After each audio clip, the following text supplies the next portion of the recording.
гумандуу тарбия, гумандуу педагогика бул чынчыл болуу. Ошо өзүңдү кандай сен тарбиялайсың, андан кийин балага кандай үлгү болуп бересиң деген. Кичинекей бала өзүнүн табият боюнча мындай 45 мүнөт отура албайт. Авторитардык стилде чоңойгон бала менен гумандык стилде чоңойгон баланын айырмасы кандай болуп калат?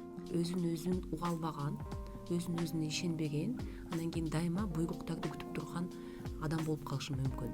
Этнопедагогикада деле, кыргыздын салттуу тарбиясында деле ушу гумандуу педагогиканын көп элементтери эске алынып. Мен башкача айтат элем. Этнопедагогика кыргыздарды кайсы тарбия кылымдап сактап келген педагогика, кайсы бир эрежелер болобу, тарбия болобу, буну гумандуу педагогика деп айтсак болот. Так ошо садаган кетейин, айланып кетейин, апан айлансын, бай болгур, Кудай бергеним, эл багарым деген кандай сөздөр унутулуп кетип атат. Ошо Эмнеге ата-энелер авторитардык тарбияны тандап алып атышат анда? эгерде сизге кул керек болсо, авторитардуу болуңуз. Эгерде өзүнө ишенген бир ардактуу инсанды өстүрөм десеңиз, сиз гумандуу тарбияны тандайсыз.